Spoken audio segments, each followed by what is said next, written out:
Oh, hey everyone. This is Dean for Paranormal Pickers. Just getting ready for our next Paranormal Picker adventure. Come on, join me.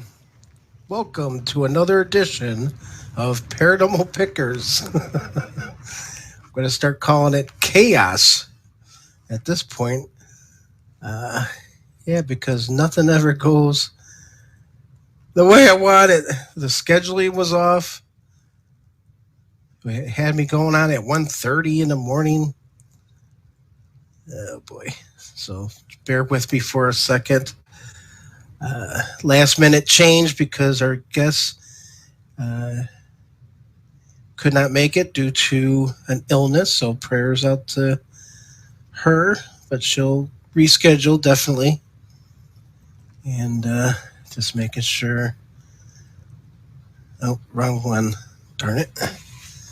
Gotta send a link to somebody. One moment, please.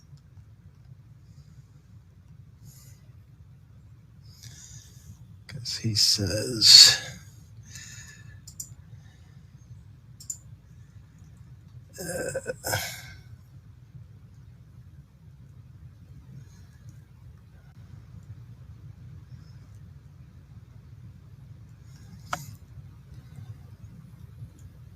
There it is. Okay.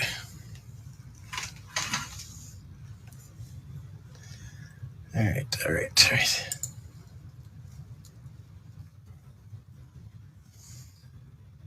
All right. And, here he is. Trying to adjust my camera. Okay. Bear with me. Here you go. Can you hear me? Yeah, I can hear you fine. I should be hearing you in my speaker here or in my headphones.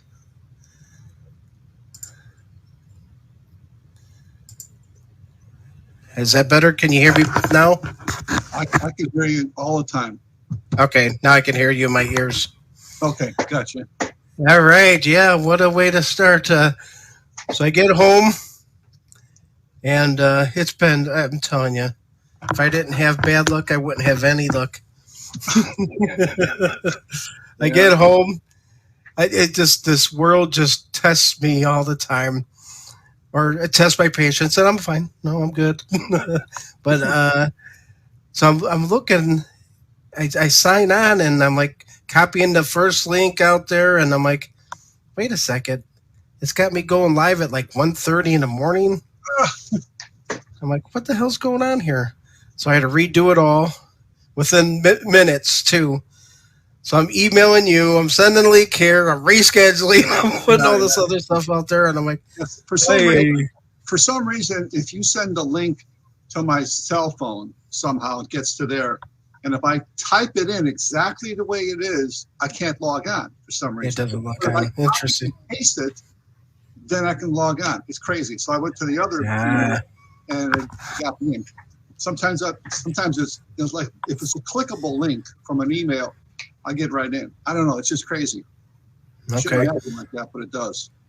Well, if anyone else has that problem, let me know. I can shoot over the email, the link via email, so you can join us tonight. And back to the beginning here. This is a tribute night or dedication because we lost one of our fellow paranormal researchers, or Linda Godfrey had passed away this past weekend, and I just had an opening here where the person that was supposed to be on got ill, so she couldn't make it, so she's going to reschedule. And I'm like, well, ironically, I can pick this as the moon totem, and what's better to introduce Linda Godfrey than the moon and the wolf and the full moon out here with the Beast of Bray, all the werewolf books that she's written and stuff. So, yeah.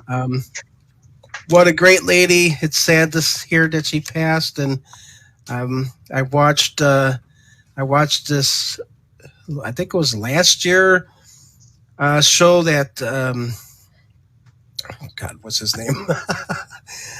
Like I said, my mind is, I need to settle down my head. I rushed to, maybe I should start at 8 o'clock because 7:30, Jeff Belanger, of course, is the guy that I'm looking for. Okay. So if you go to his Facebook page, and it's like Exploring Legends, and he did something with her, and it was just a great segment with her on there. And he actually played guitar, and they sang karaoke to Sonny and Cher. So it was actually very, very cool. After it's sad now watching it because she was full of life and humor and just a great person all the way around.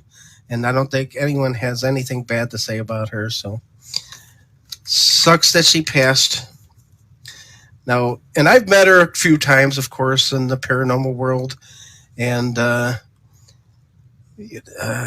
never went to Beast of Bray Road or hunted werewolves. I'm always been foremost a ghost hunter.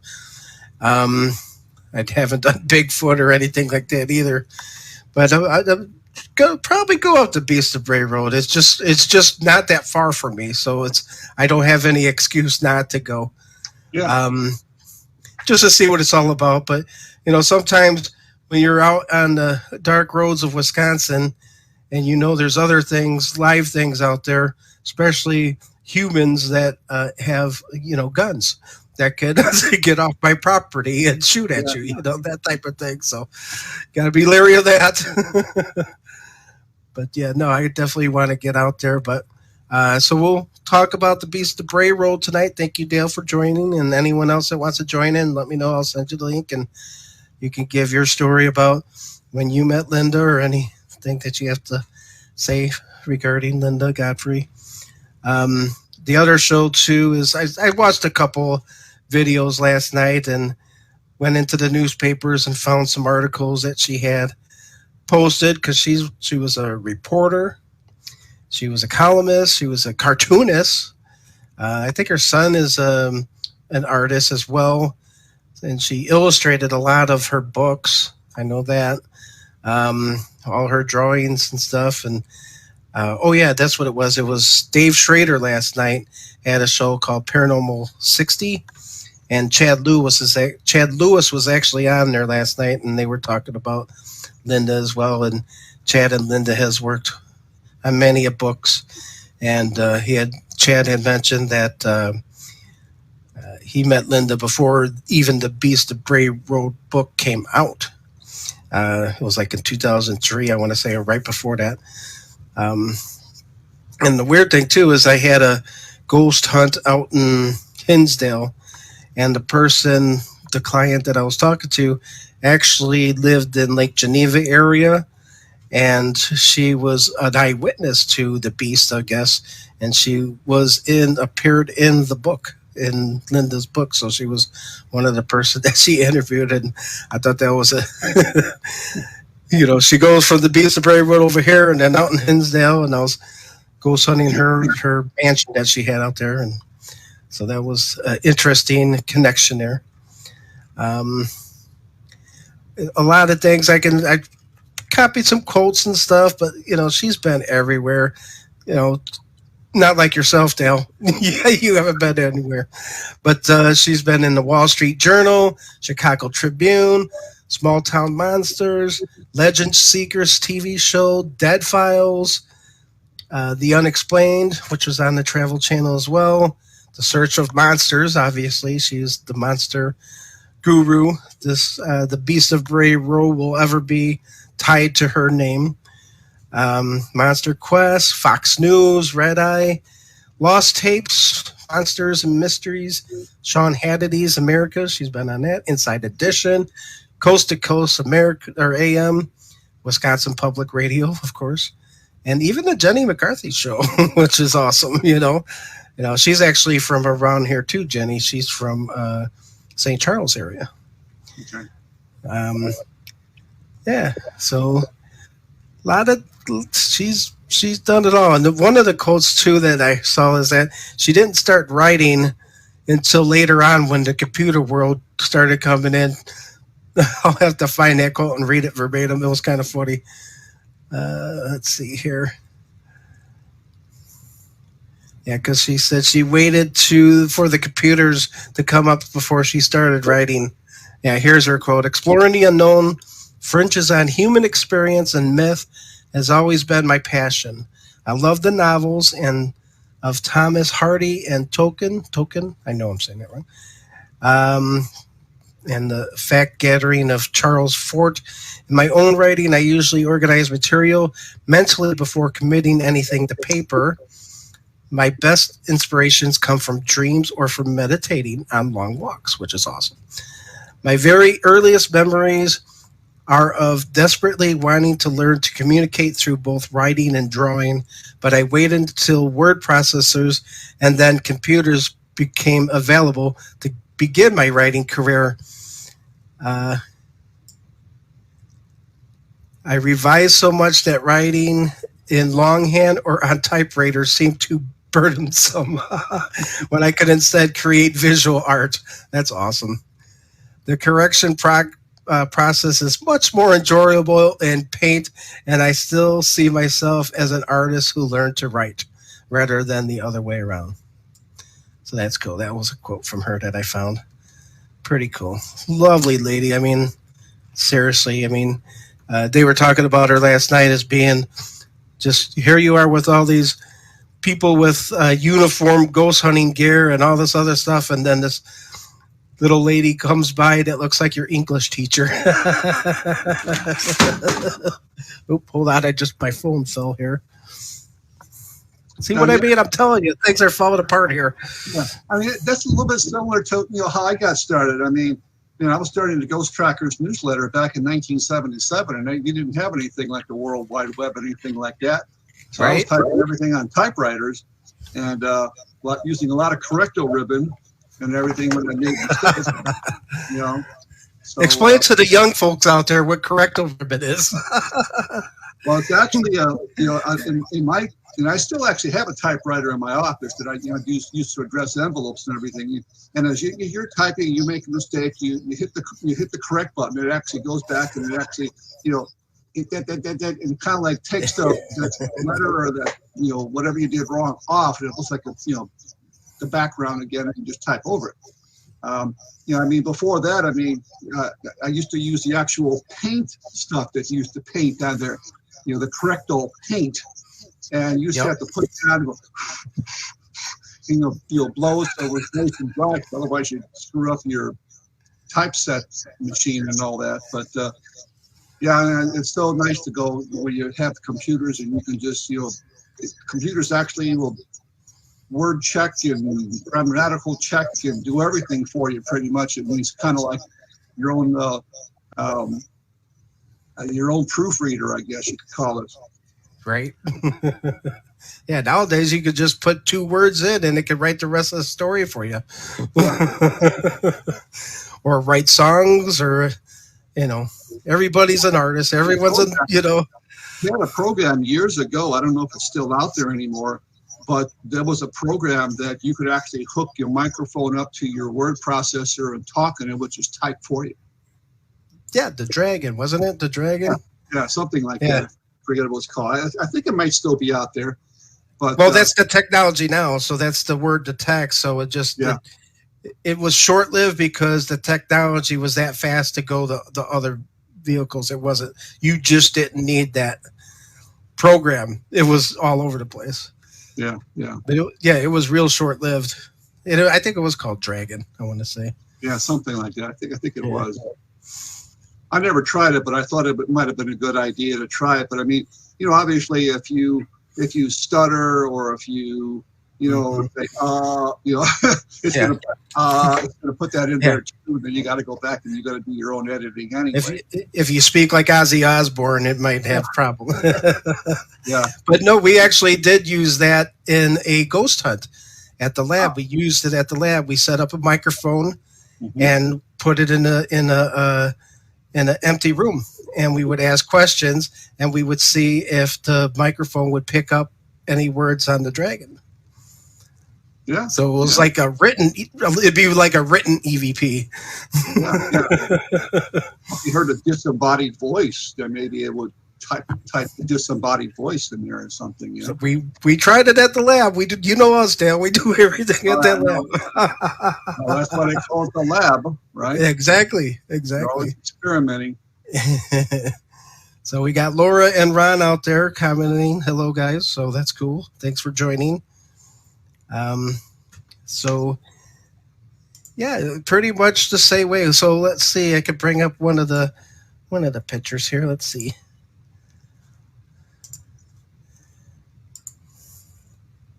Slides, share screen.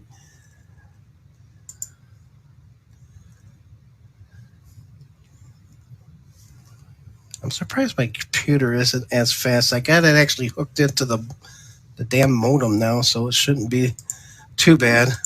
Yeah. So this was Linda. Move over, Larson. Cows give Elkhorn cartoonist shift father. So that's Linda illustrating.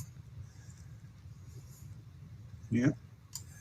And on the bottom here it says, I try not to use a lot of cow puns for jokes. You can only milk those for so long. Yeah. So yeah, she was born in Madison.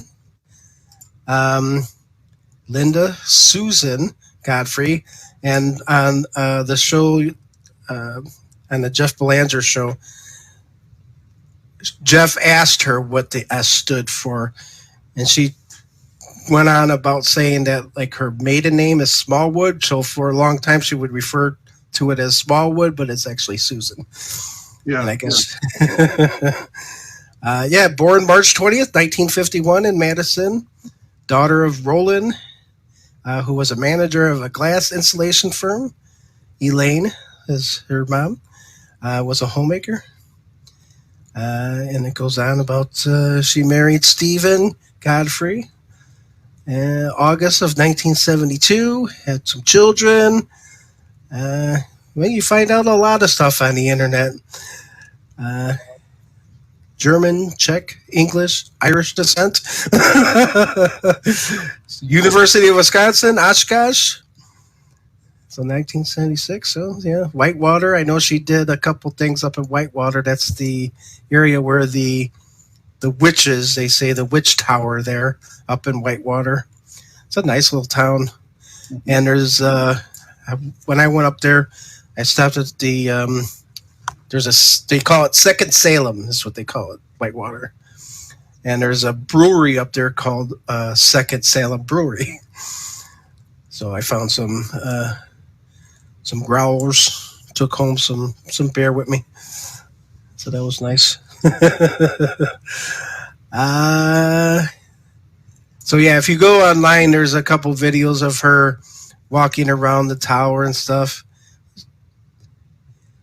Hobbies, of course, art, comics, travel, and reading. So yeah, even gives to politics and religion. Her religion is yes.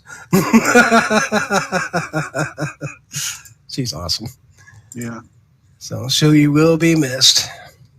Absolutely. I never actually worked with her, but I met her on many occasions, and when she was at paranormal conventions or conferences, and always went up there to see what new book she had written, to get a copy of it, get it autographed and everything. And we talked and gabbed a little bit, but never had a chance to actually work with her and do any Bigfoot or Beast of Bray Road investigating with her.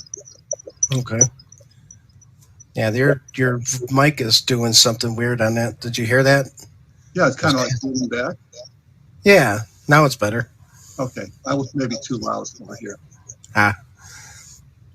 So yeah, so speaking of Beast of Bray Road, Linda Godfrey wrote a book. Let me go over. I mean, she wrote 18 or 20 books. Let's see.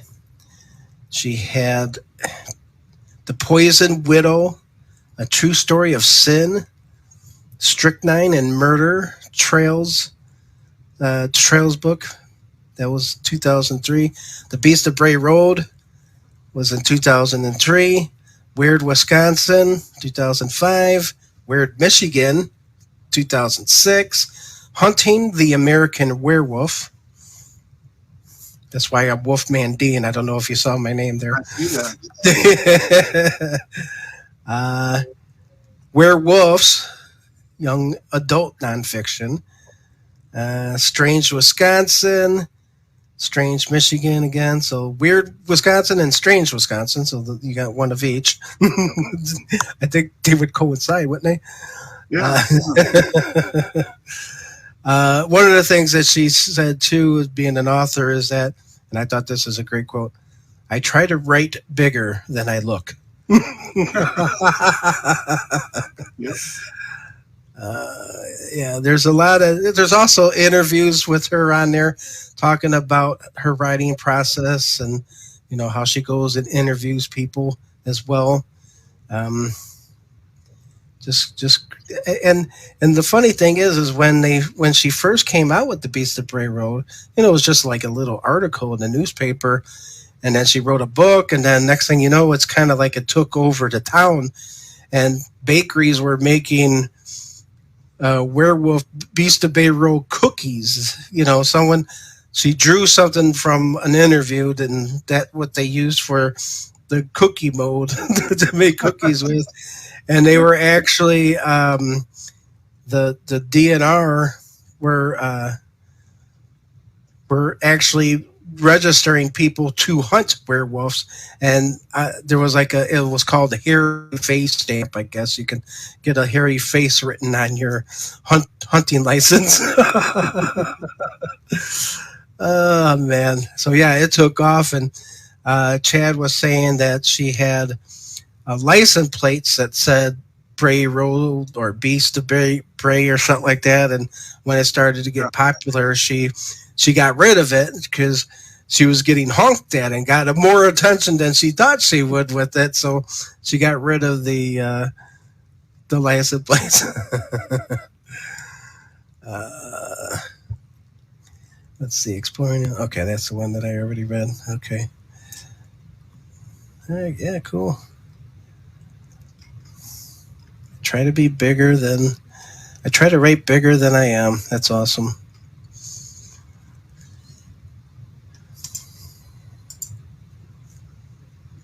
Didn't she actually donate that license plate to somebody?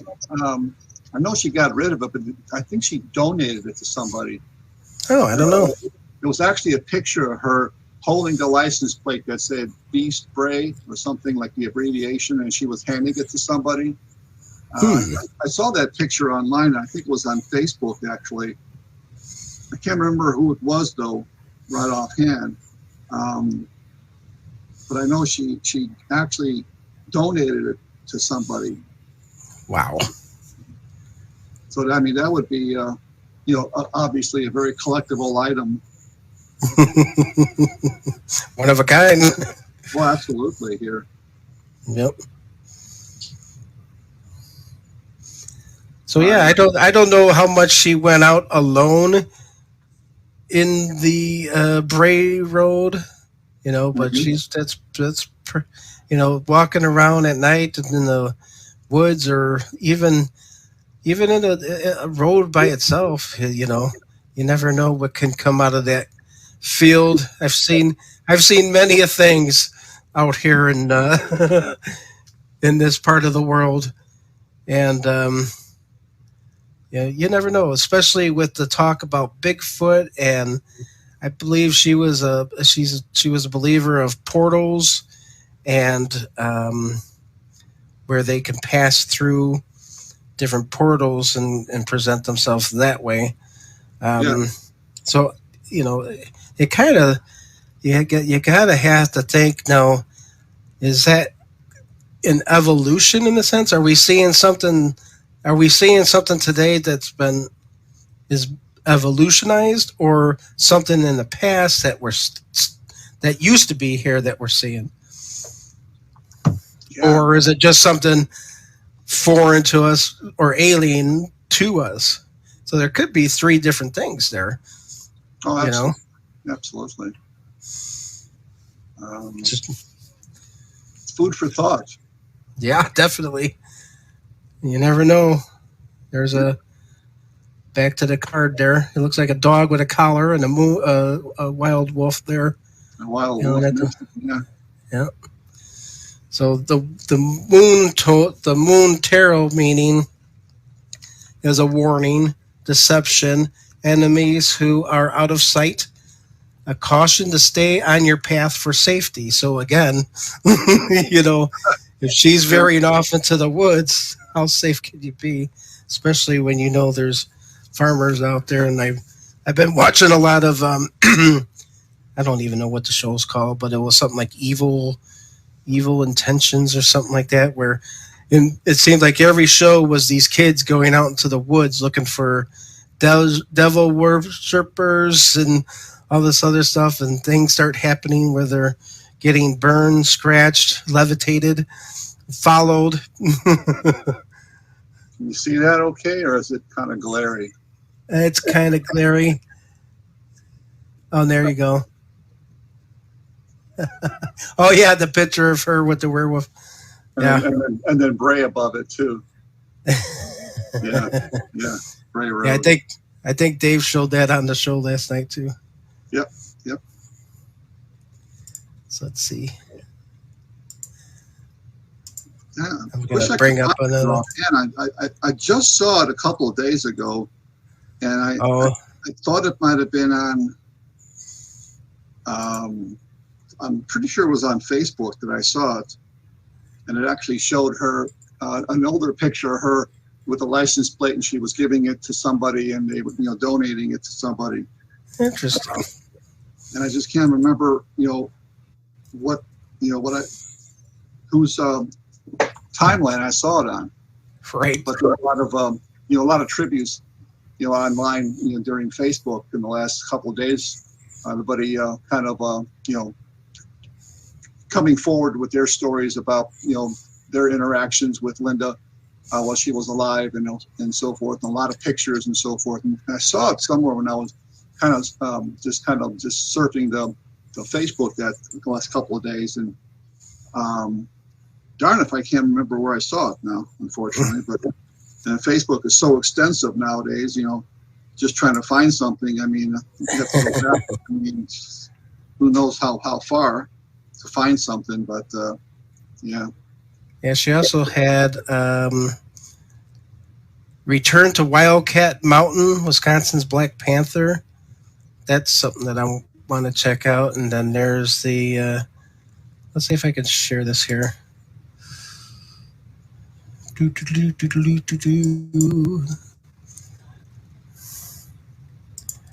Back and forth, back and forth. So share screen.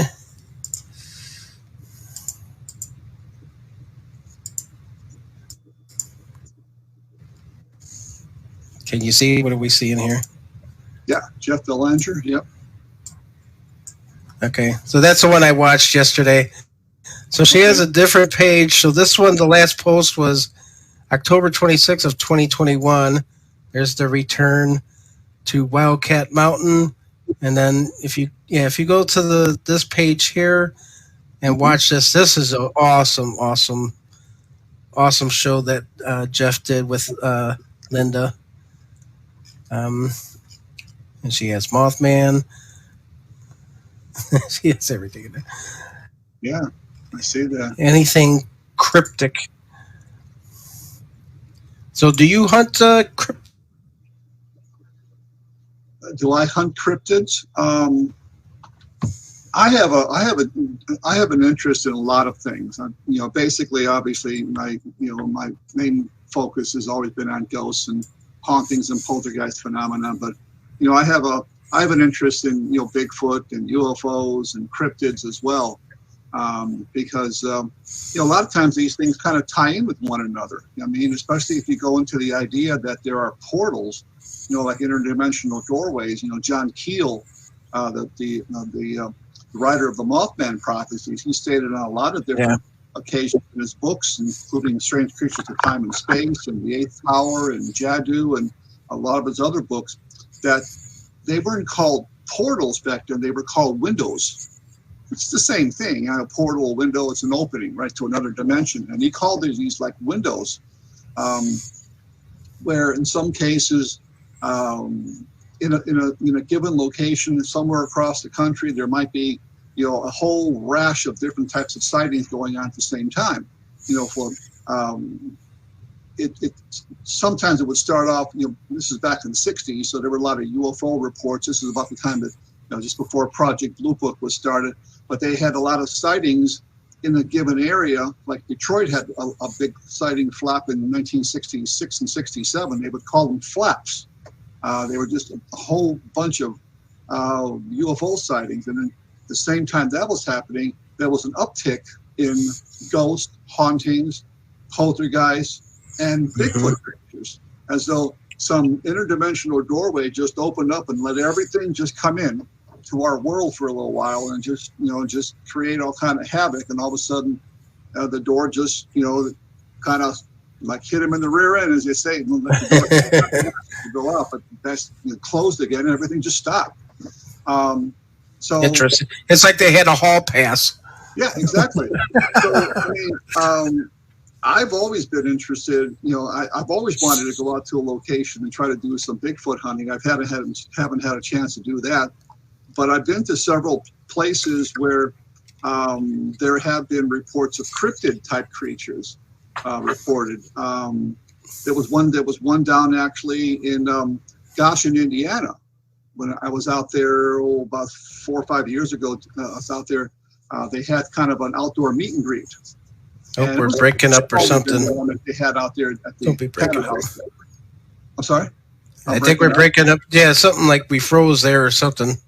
Okay. So you were, the first one you said was, and I missed that part. Oh, was in Goshen, Indiana.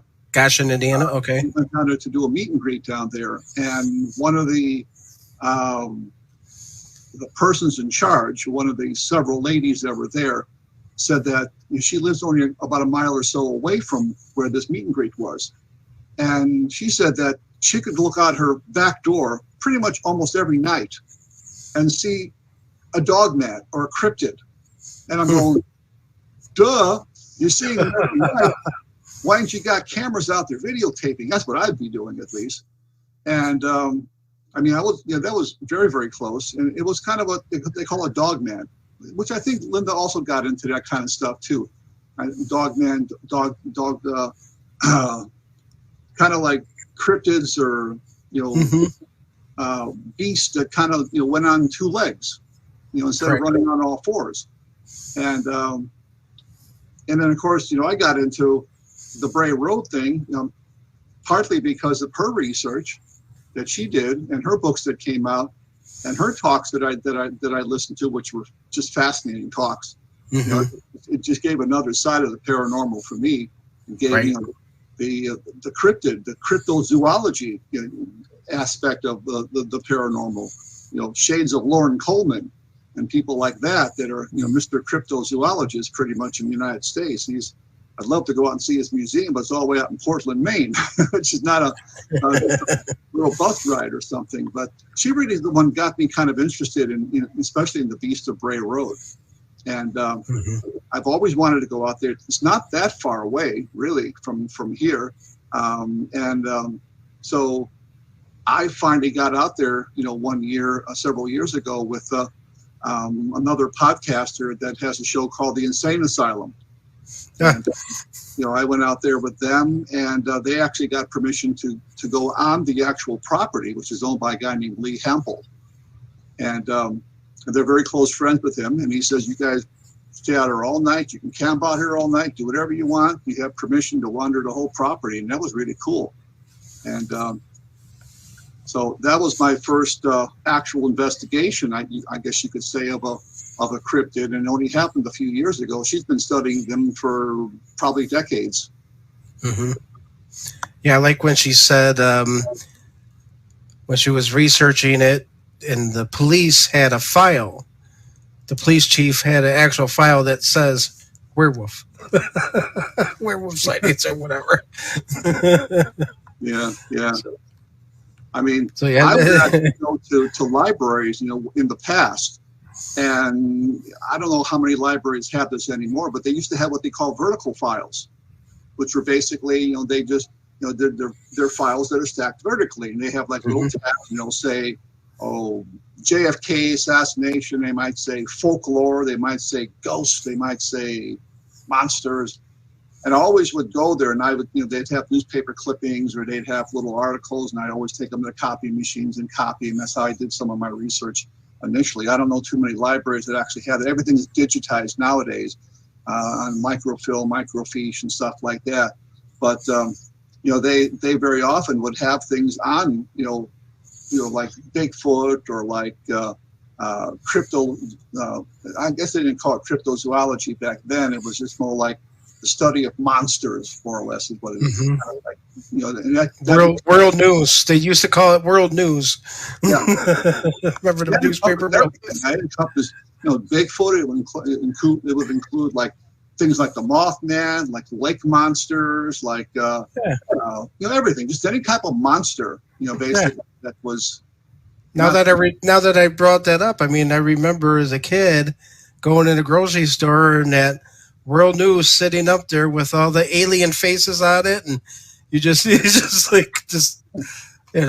I don't know. I just never grabbed one or nothing, but I'm more into the ghosts and stuff more than the werewolves are interesting, and the Wendigos and all the tribal stuff that the stories that come on. I like listening to people tell those stories.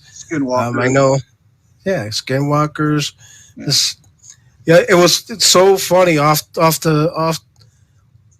of the strangest things, someone at work asked me, "Dean, do you believe in leprechauns?" And I'm like, "Wait, what?" I was like, just out of the blue. I go, well, you gotta, anything is possible, Yeah. I mean, it was just a strange question. Like, there's still a belief in that in Ireland. I mean, even to this day, they call them, they may not call them leprechauns, they may call them little folk or little people. They have little fairy forts. They're often seen at crosswalks or intersections. That's where sometimes you come across these little denizens, and it's Ireland. Ireland. I'm not sure if any, and there may be some kind of like spillover into the UK, actually to England and Scotland of that, but typically it's really like, kind of an Irish tradition or Irish folklore about the leprechauns, and then look how we took it here in the United States. We put them on a cereal box, right? Magically delicious, right? Lucky Charms, using a little leprechaun on there. So, yeah.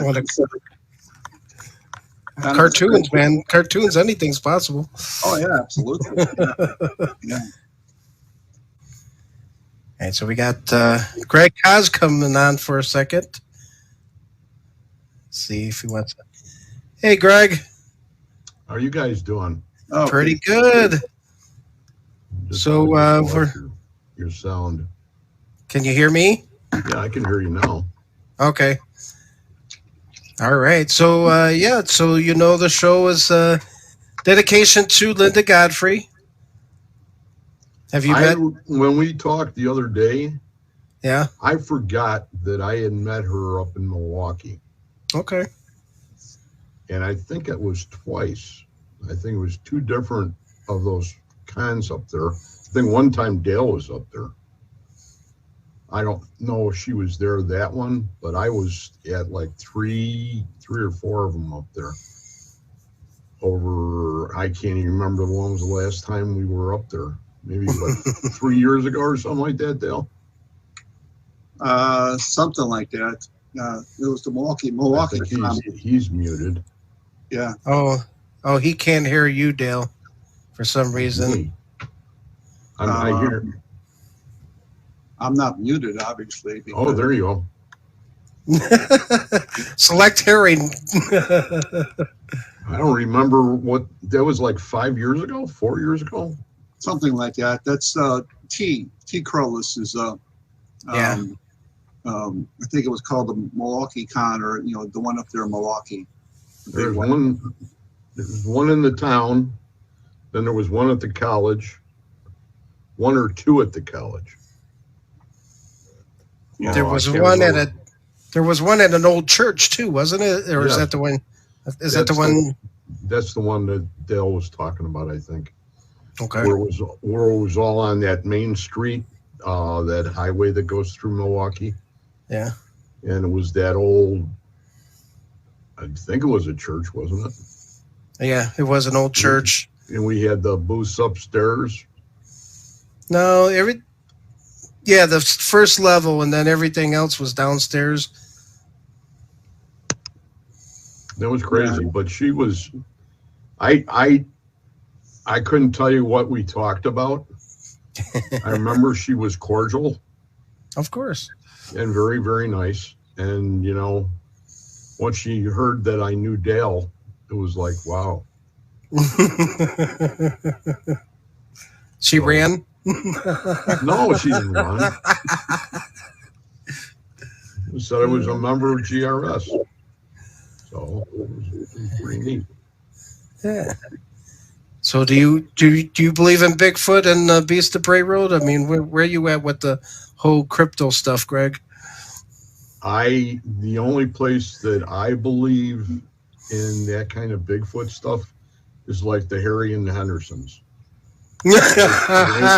way up there, because there are more sightings the other side of Seattle, it would be northwest of Seattle towards Mount Rainier. Now my son-in-law just climbed Mount Rainier.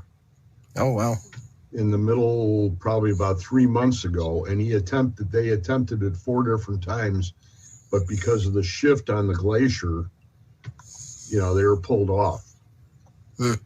And I have no idea. It's like a 14er, which is the same kind of height as the places we've been to in Colorado.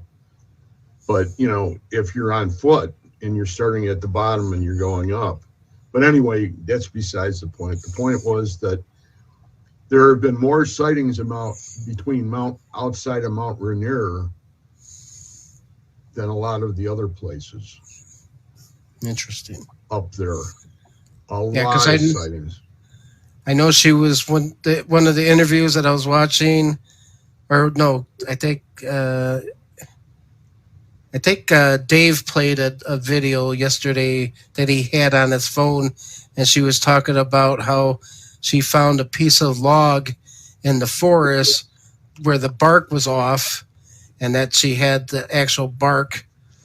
And there was a picture on her webpage or something like that shows it. And then also there was a crabapple tree that she talked about where she was walking down the trail, and there was no crab apples on the ground. There was a few left over on the tree, and I guess one of the crab apples came flying off the tree upwards, defying gravity, and landing in the middle of the trail. And I guess she had kept the crab apple and stored it in her freezer or something like that. So she still has something that I believe it says. She said that she had something that Bigfoot had touched still in her freezer there. I guess you couldn't get some DNA off it. DNA. I was going to say, I don't know if they have Bigfoot fingerprints yet. Yeah. I think they could do it. I think they're all interdimensional, but yeah, that's what we were talking about before too. Is like she thought the same thing, and plus portals, she believed in that as well. Because there was a video out that I saw, and I saw it probably about a month ago on one of those shows where the guy was on one side of a small river, or almost like a creek. Yeah. And on the other side, it was like a sheer wall that went up, and there was a path. So that was the only way whoever was there could go back and forth in it. Right. And so he started videoing, and he videoed this creature that was on the other side and was walking along, and it was walking, and all of a sudden it just started to disappear, and then it was gone. Right in the middle of the video. And what kind of wall was it? Like a stone, like a bluff? It was like a, like a atypical creek bed or river bed or whatever you want to call it, where, it went up like probably 10 feet on that side. Wow. And there's nowhere to go. No. That's crazy. So that's sort of, but it fueled me a couple times that we've been up in the bush outside of Seattle, because my daughter and her husband and my 2 grandkids up there, and the youngest one is in 1st grade. They do 8 or 10-mile hikes back in the boonies on these little paths that go up and down and over the rocks and under the trees and all this crap, and go forever. Right. And then they discover these pristine ponds that, that are pretty much untouched. The water color is different. It has different layers of how you would go ahead and you would say the algae would be, the different colors. Everything like that is just unbelievable when you see it. And then she sent some pictures of some moss on these trees, and it would be like what we would call pareidolia, where the bottom of the tree almost looks like a giant creature. Oh, wow. I'd have to send those to you. Yeah, definitely. Yeah, back to the Linda, is that, Dale was saying too, is like without her, these places and these, how many people does she influence to start hunting these beasts and Bigfoots and werewolves and stuff and creatures, and even the what do you call them? I shouldn't have brought that up. The Indian mounds, effigies, and the tie into those, and they had mentioned that there's a large map where you can overlay of where the sightings are compared to the effigy mounds, and just how the different shapes and stuff of the animals came in. So who knows what the natives were seeing back then, what we're seeing today. That's why it kind of ties in with the window theory or the portal theory, is like, are we actually seeing something that evolutionized in the future, or is it something that we're seeing in the past? Now, I have tried to go down to DuPage County in a little Black Hawk Forest. No, it's not Black Hawk. It's something else. Black Woods or Blackwell or something like that, where they actually found a bone of a woolly mammoth. Okay. And they dug one up. And I actually went down there on a winter day and I actually pulled up a YouTube voice of a woolly mammoth would sound like, and just played it and see if I could get something back that way. So I actually went out hunting for a ghost of a woolly mammoth. Is there an expiration on when you could be a ghost? I know humans have a time expectancy. The ghosts have say, "Oh, sorry, you've been haunting for 1,000 years. You got to stop now." You're saying a mastodon, right? Mastodon, woolly mammoth. I believe it was a woolly mammoth. Yeah. What they found, but mastodon, yeah. They had one of those. They had one of those right in Fox Lake, right? Fox Lake, right where they had a real a giant wetlands area, and they wanted to go get rid of it so they could put a shopping mall up there. Sure. So they went ahead and got all the water out of it, and they found one of those giant bones. Yeah. Aurora too. They were all over this part of the world, and that's what I mean. It's just like, why can't we see that, or why can't we record something like that? Or maybe we just don't know what they sounded like. Yeah. Well, you even got the tar pits out there in Los Angeles. The tar pits where, a lot of these animals, they got trapped in there, and their weight pulled them down, and they just, in some cases were preserved. In some cases, they found, bones and, even tissue on some of the bones and so forth. And it's the same thing with, like the Arctic. Right. They had the woolly mammoths up there. They ranged all over. They said that some of these may have actually crossed a land bridge that used to be between Russia and the United States. That natural bridge, and then eventually it just filled in with water, and then it kind of trapped them on this side, and that might have been their natural migration route, kind of going back and forth, and then they were kind of caught up here in Canada, and the Upper Rockies and so forth, and that was the kind of weather that they thrived in anyway, because they were calling woolly mammoths for nothing. They got a lot of Yeah, they had a whole. I watched the whole show where they were. I want to say it was near Russia or in Russia somewhere, and there was this giant thaw, and then these guys went out, and what they were trying to do is find the tusks. Yeah. And they started to go ahead, and they were using giant like hoses to actually wear away the soil. Like they did gold mining.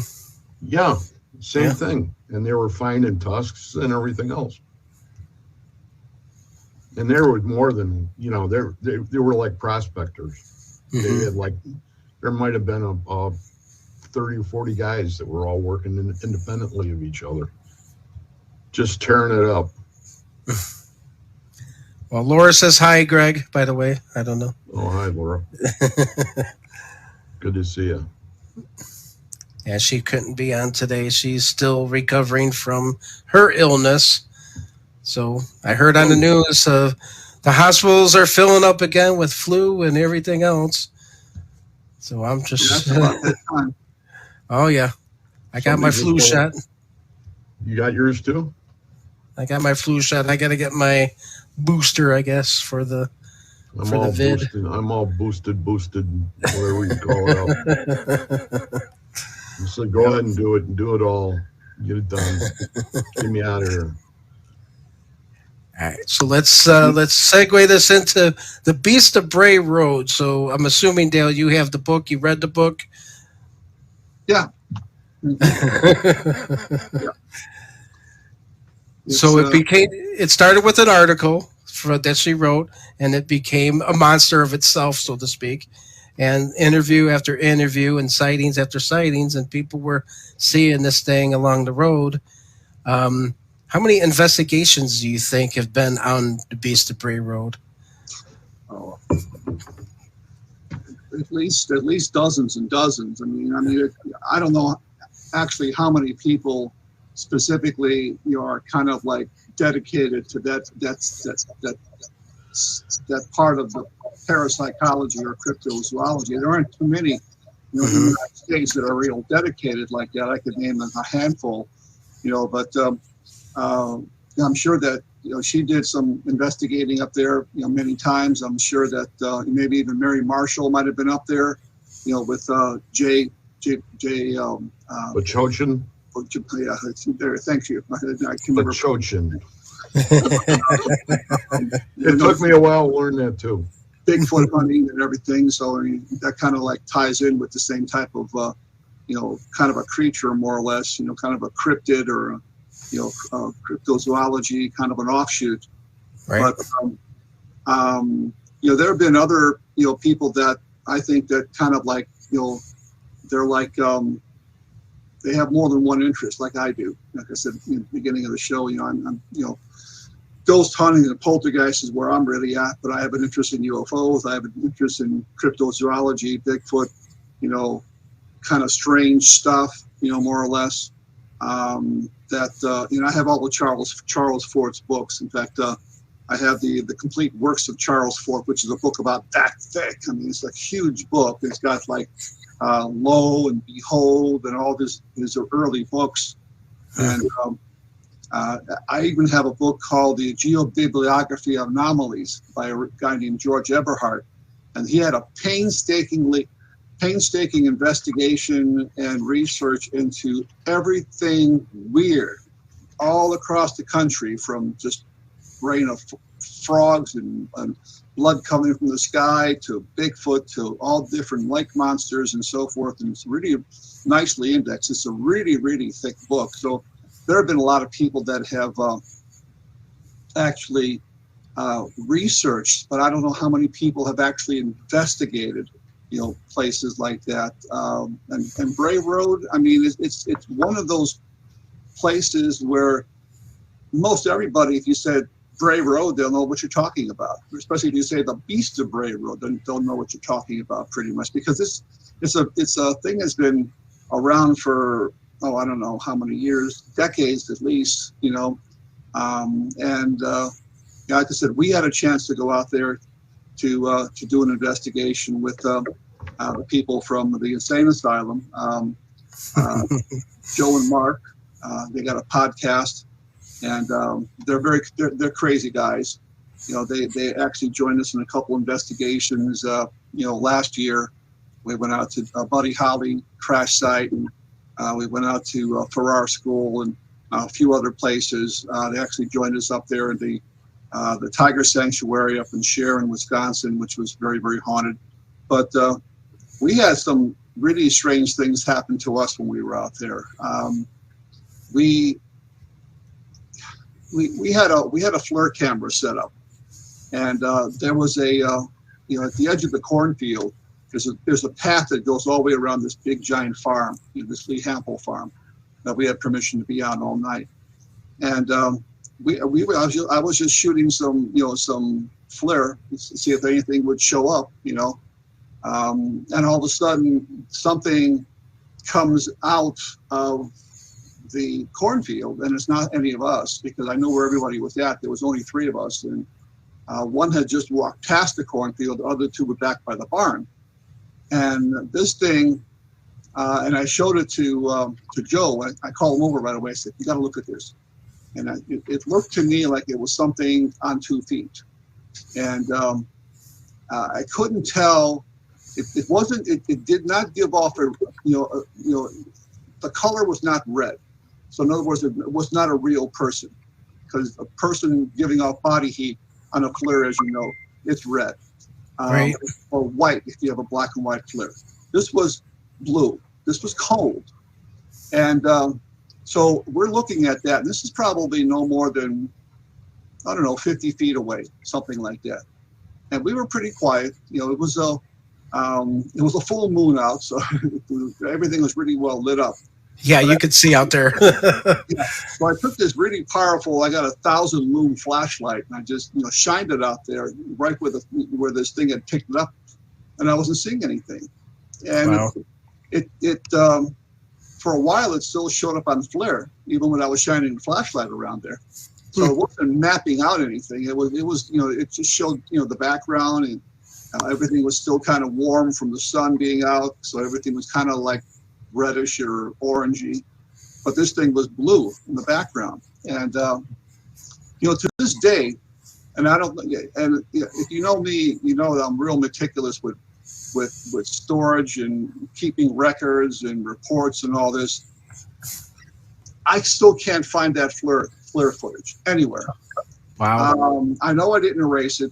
I know it was actually shot on multiple cameras. It was also shot on my SLS camera, which I didn't actually see anything, because if you know the SLS, it maps out an area, but 50 feet is a little bit far to shoot those right.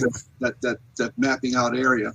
And it didn't show up in any of our night shot, because again, that's kind of a distance away, even with the full moon. I mean, you were able to see something, but we didn't see anything except on the FLIR. Was there a bug on the lens? I mean, just something. Well, funny you say fog, because not soon after that, within probably an hour or so after that happened, we had this fog bank roll in. Literally, this fog just seemed to come out of nowhere.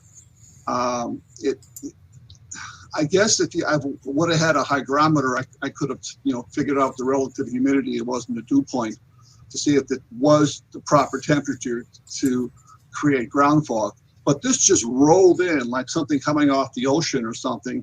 And literally, we lost sight lines instantaneously. I mean, I couldn't see 5 feet away from me. That's how thick it was. Mm-hmm. I don't know what we saw through the flare. I'm still looking for it. I mean, it may be, it may have just been accidentally put into a wrong folder on my hard drive, which I'll have to search through every single folder. And I got thousands of them on there. Actually, what you would do is if you find one flare, this is what I do anyway. If you find a flare file, whatever type of file it is, just search that file.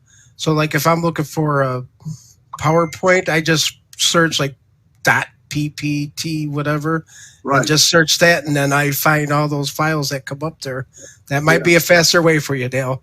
Well, I mean, when I put together a folder, it has the name of the location, and the next when you click on that, then it has the date, and you click on that, then it'll say, EDP, flare, video. So if I just search for the flares, Right. all that, I should pull up all those that have flare. And it may have been I simply put it on Drag something, yeah. Yeah, I mixed it up because on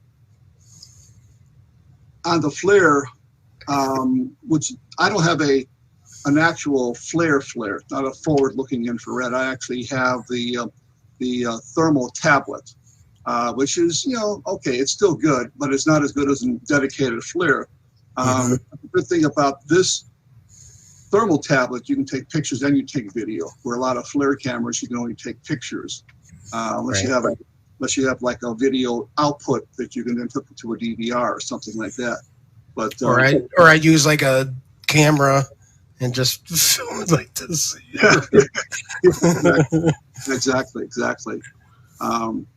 But I mean, we had that happen. We had we got really kind of strange feelings when this is before we picked up the flare image, as we were walking down that one trail past that cornfield, and you go past to an area because when we first started out, it was still light out. Lee had taken us on literally on a hayride through his whole field to point out, well, here's where we saw something, here's where we had some footsteps, and he actually showed us some pictures in the snow where something had apparently, it's hard to tell if it was on 2 feet or 4 feet, but it was walking on the snow, and all of a sudden there's no more footprints. Yeah.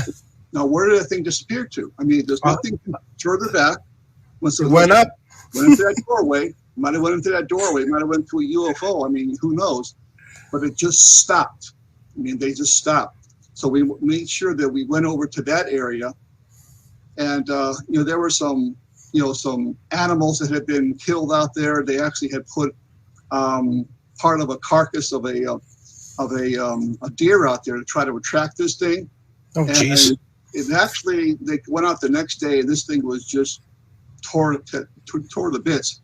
And it's not like something that maybe a skunk or a raccoon. I mean, I guess maybe a wolf might have done something similar, or maybe a coyote. I'm not real sure. I'm not a big thing into animal behavior.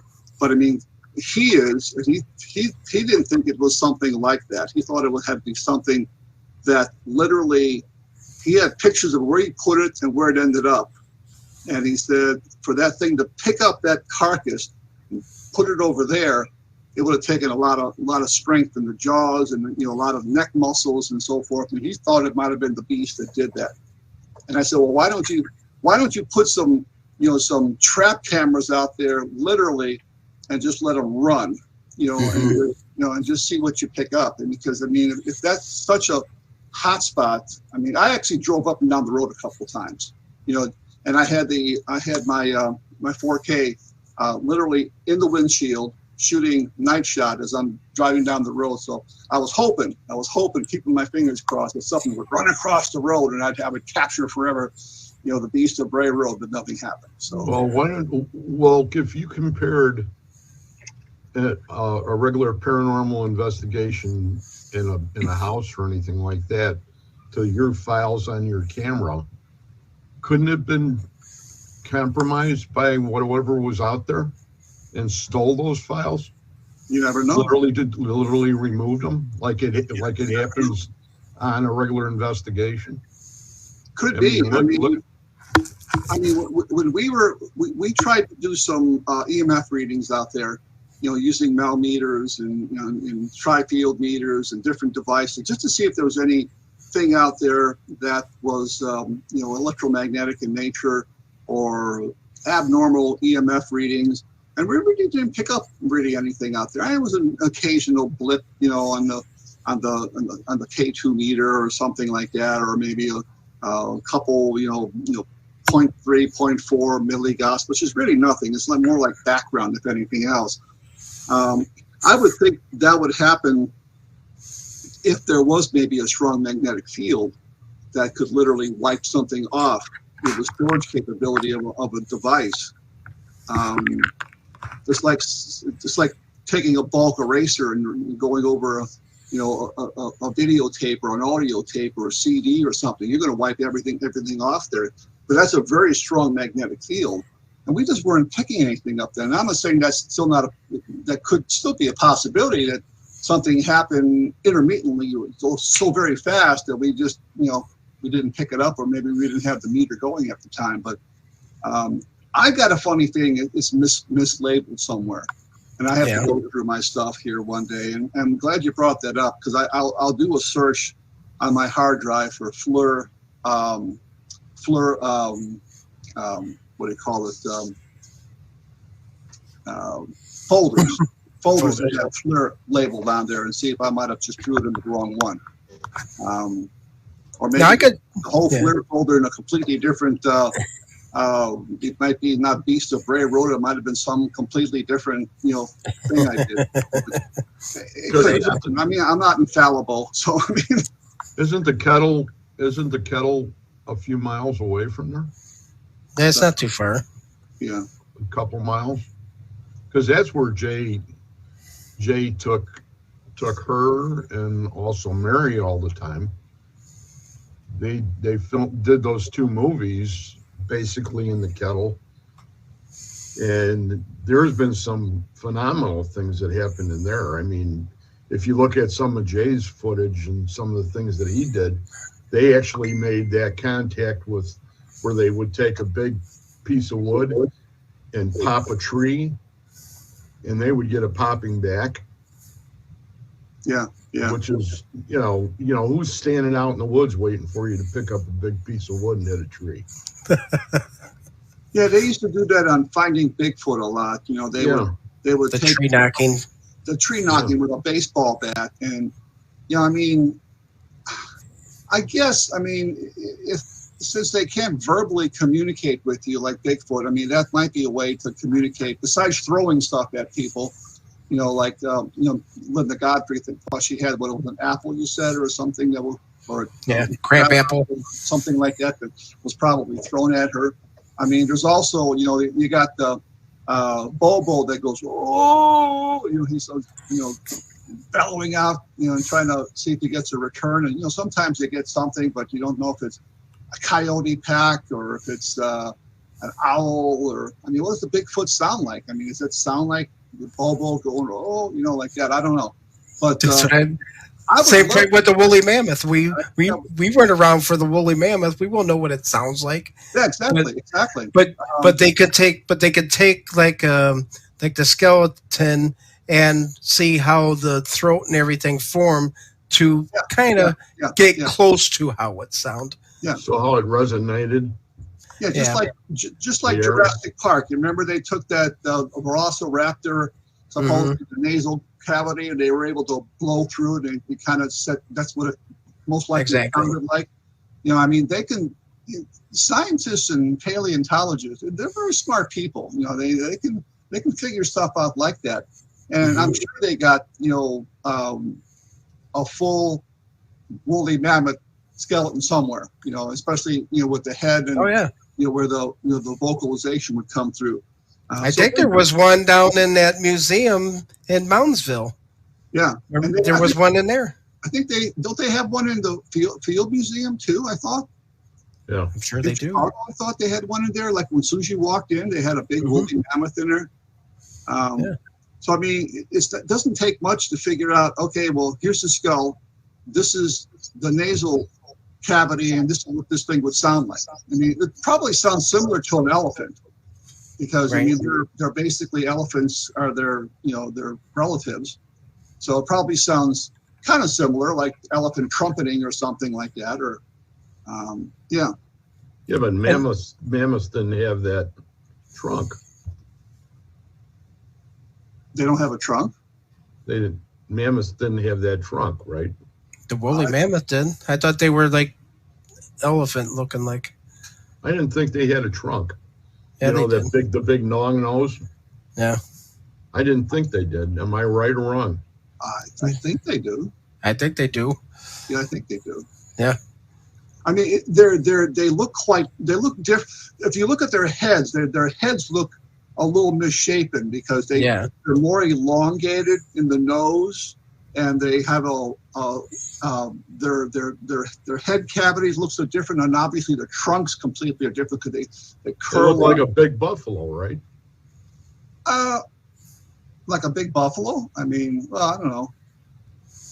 I think I guess compared to having a real big long nose. Yeah. Like Snuffleupagus, isn't it?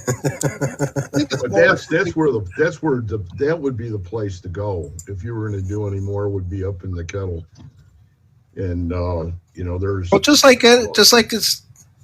Greg. Just like any other creature, I mean, they will travel to find food. So, what makes us think that they're still here? What makes you think that they may have moved up north? Or even south, for that matter. So the Beast of Bray Road might be, another character somewhere else. It could be the same character. They just call it something else somewhere else in Missouri. Who knows? No, the way the kettle's set up, though, and that's up there, and then you've got Bray Road down here. You'd figure maybe they got hungry, and he came down, into those farm fields and just ran until he finally found something, and that's how they discovered him. But wasn't there a UFO there too that landed real close to there? In Bray Road? Very close to Bray Road. There was a story of a guy that had oh, there you go. Okay. Yep. Yeah. Yeah, I was wrong. The one with the guy with the pancakes, where whatever the aliens were that were on the spaceship came out and gave this guy a couple pancakes. Do you ever hear that story? Honest to God, he didn't give him maple syrup or nothing. But I mean, the best person to talk to would be Sam Moranto on that. Well, I'm just saying. I think Linda Godfrey knew that story. Oh, she might have known about that. She might have wrote about that in her book. I'm sure there have been UFO sightings in Wisconsin. I mean, to the backwoods area. That's this is like the next farm over, where this thing supposedly landed. Yeah, they came out and started talking to the farmer. It's like maybe he was looking for his lost dog. The Beast of Bray Road. Hey, did you see my dog?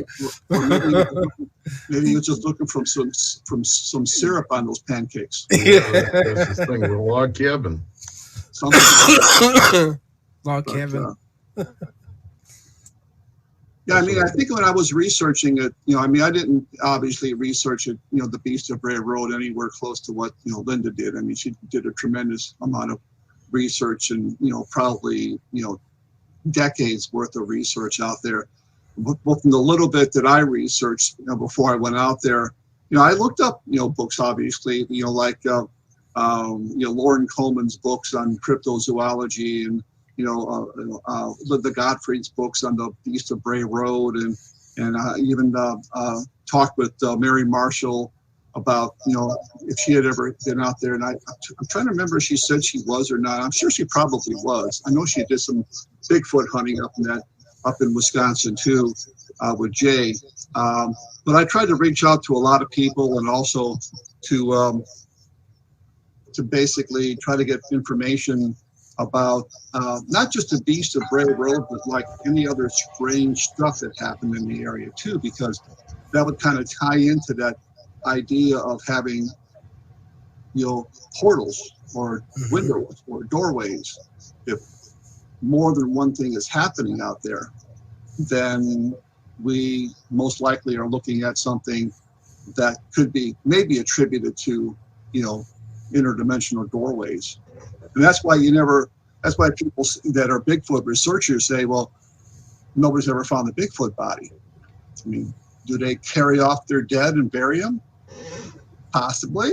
I mean, or do they simply, like the movie Predators, when they at the end when they, or was it Predators 2, or maybe it was Predators versus Aliens, or whatever it was, they take their dead bodies back with them, and they cross through this flash of light, and they're instantly someplace else. I mean, I guess we'll never know. Maybe we will. Maybe we'll somehow be able, do some real scientific explorations and investigation. And of course, being at the right place at the right time is always a must. So, Greg, have you been to the Beast of Bray Road? No, as close as I've been is the Kettle. Okay. And, yeah, we're like it's a stone's throw away over here. It's the Waylands, from the Fortean Society, and they were pretty close with Jay, and so they did quite a few investigations up there, and that's how they came across all these other things. Yeah. And I know that when Mary went up, Mary would always go up with Jay, and they would always be in a certain section of the Kettle. And you couldn't really tell that much about where they were, because like my son did a lot of hiking through there, and there's like almost 20 miles in there that are continuous. You can get in there and you get lost. Nobody'd ever find you again. I mean, the paths are nothing to write home to mom about. So I mean, it's the real thing. And I mean, if they went ahead and did a missing 411 about that area, they could probably come up with some real stories. Yeah. And that would be more on the feeding end of everything that you guys are talking about. Yep. Especially the interdimensional part, because they see everything up there. Well, that's why, way back when, I think we were discussing this in the beginning of the show, John Keel, Mothman Prophecy writer, Eighth Tower, Jadoo, Strange Creatures from Time and Space, Disneyland of the Gods. I mean, just over and over, these books, these really heavy books that really turn your head and spin in circles when you're trying to figure out what he's talking about, had mentioned that these creatures, in many cases, and mostly he was talking about the Mothman at the time, but I guess he was also addressing Bigfoot, that they're interdimensional, that they go through windows. He called them windows and not necessarily portal, but it's the same idea. And he even went too far as to say about certain, even in UFO cases where you have that Doppler effect, and it's kind of hard to explain. But I mean, when when you have a train going past, you hear it going, it's kind of like called the Doppler effect of how the sound waves are bent, and even the light waves are bent in some cases. He would actually see or have reports of people seeing UFOs coming and going and changing colors as they move towards you or away from you through the color shifts pattern, which again might have been due to distortion with these portal areas. I mean, it's really, really heavy stuff. In fact, when I did my talk on portal hauntings, I included a lot of his material because he was so spot on. I met him several times, was able to hear many of his presentations. In fact, I got several of his presentations still on my hard drive of the computer, which are kind of hard to come by. And of course, I audio taped everything he ever did. Wow. Presentation he ever did when I saw him, at least. I mean, used to go to the. I used to belong to the International Fortean organization years ago. They're pretty much kind of a defunct organization now. They lost a lot of their officers, a lot of the people. And John Keel was part of that for a long time. They used to have an annual conference in either Severna Park, Maryland, or somewhere in that area, or Virginia or something. And I used to go there every single year. And he was like a permanent fixture there, and he was a fascinating guy to listen to and to talk to. So, I got basically every year I brought up another book that I came across. And I said, "Could you autograph this?" And yeah, fine, he autographed it. And just to make a long story short, real quick, and this one of the books he autographs it, and he says, "The secret is on page 242." And there's only 200 pages in the book. I go, "You dirty dog, you had me going there for a while." I said, "What the secret was," and you only had. That was the kind of guy he was. He was humorous, but he was a great researcher. And I mean, obviously, he had a major selling book with the Mothman Prophecy, which was later put into a motion picture with Richard Gere, I think, played in that as well. The movie left a lot to be desired. It could have been a lot more focused on, the actual investigating and sightings of people, especially at the TNT factory.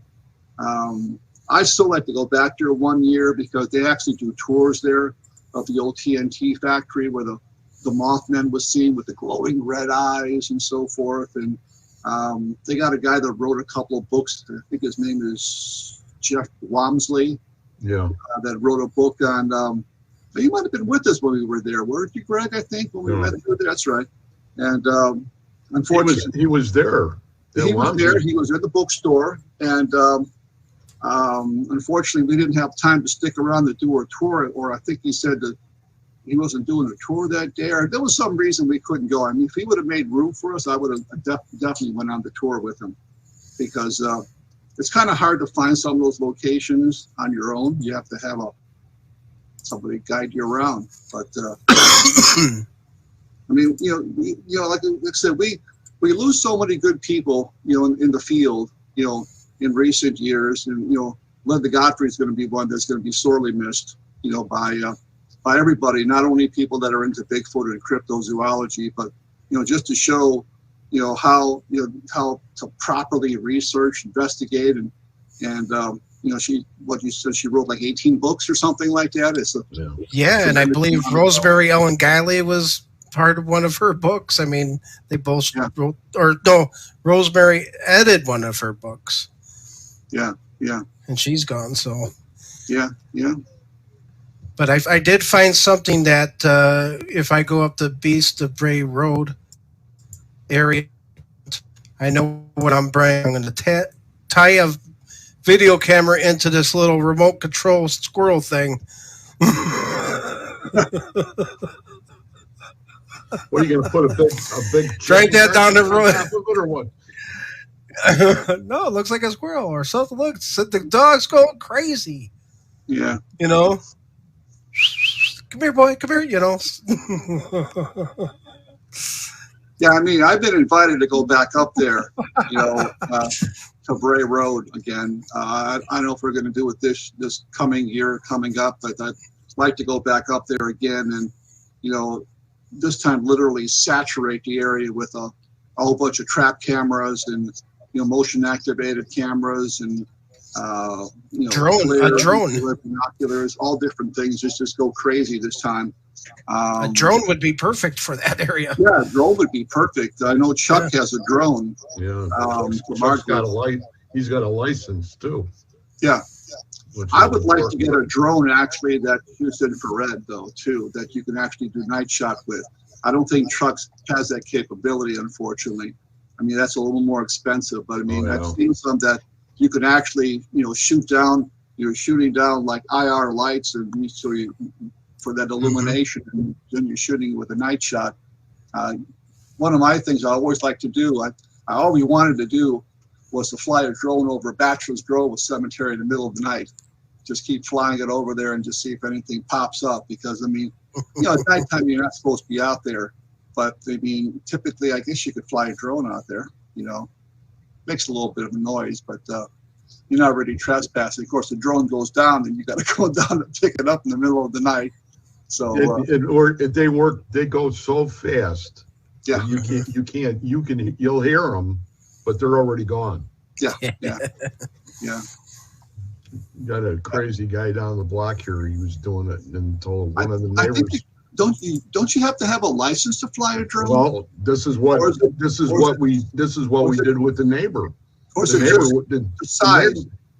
he was coming across, and he'd go over the top of your house, and he'd sit there. And finally, one of the other guys went over and said, "Hey, you got a license for that?" And he said, "A license?" Yeah, I know.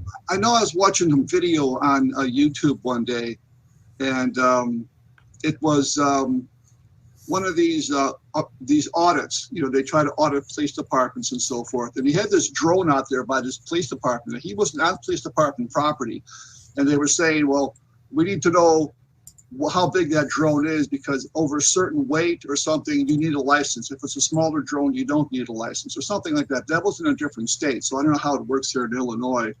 Or maybe it does work by how big it is. I think it's all regulated by the FAA. Yeah. Well, I'm sure it is, but there may be stipulations that, when CBs came out, you didn't need a license, typically, but you do need one for a ham radio, still. So there are certain things that even to this day, I know Stanley had a ham radio set, and he had to have a license to do that. But CBs you don't have to, which is still communication, but ham radios are more powerful than CBs. I think if you were in an area like we are all in here, Northern Illinois, past you down south, probably halfway to Springfield. Yeah. You still have so much air traffic that, you can't be flying those things around, Lord only knows what would happen if it hit an airplane or. Yeah, well, you got to be careful, because I know you can't fly them anywhere close to airspace or by airports and stuff like that. Yeah, they have so many miles that they have a legal limit. You don't want to be flying them over the White House or anything like that either. So that's definitely a no-no. Yeah, it's crazy.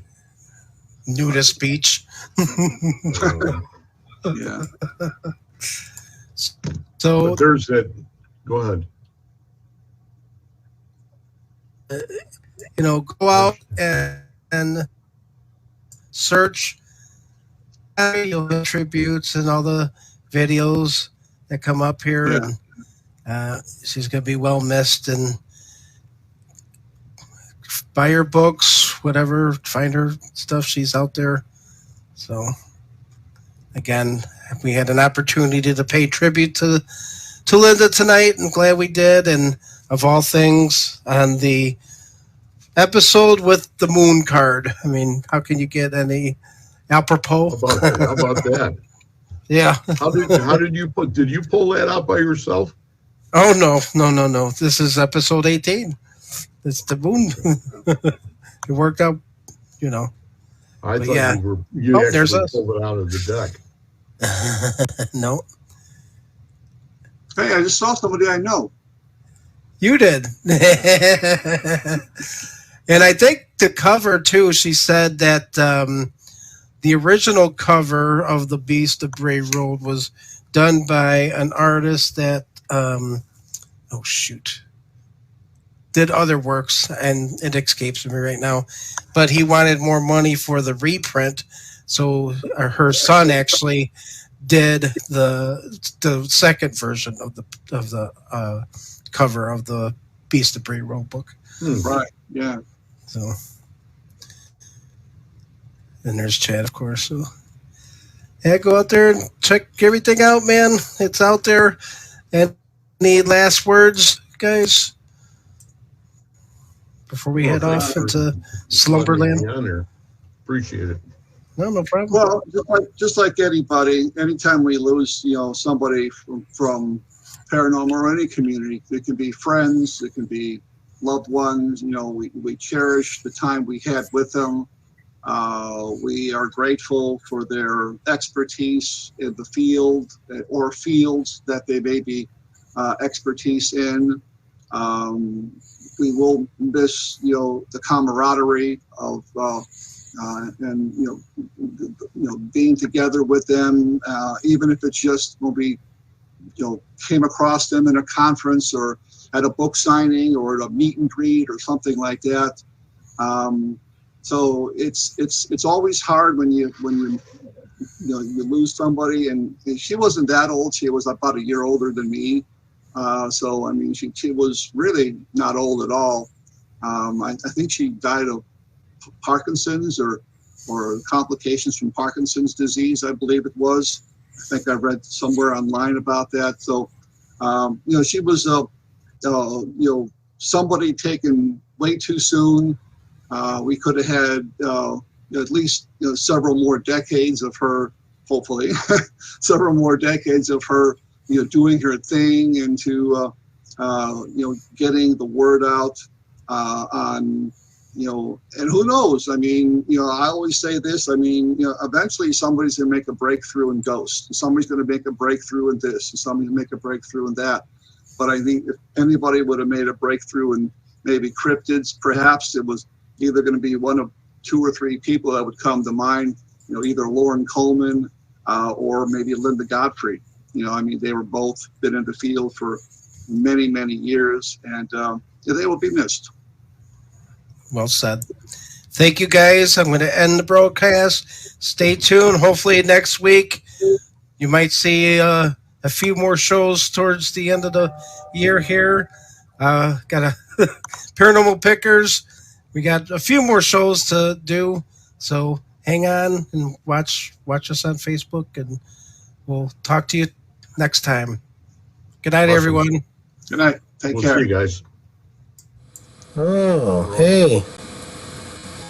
Wow. Oh, hey everyone, it's Dean from Paranormal Pickers. Oh, I got the preview for the next episode. Oh, yeah. Here, take a peek.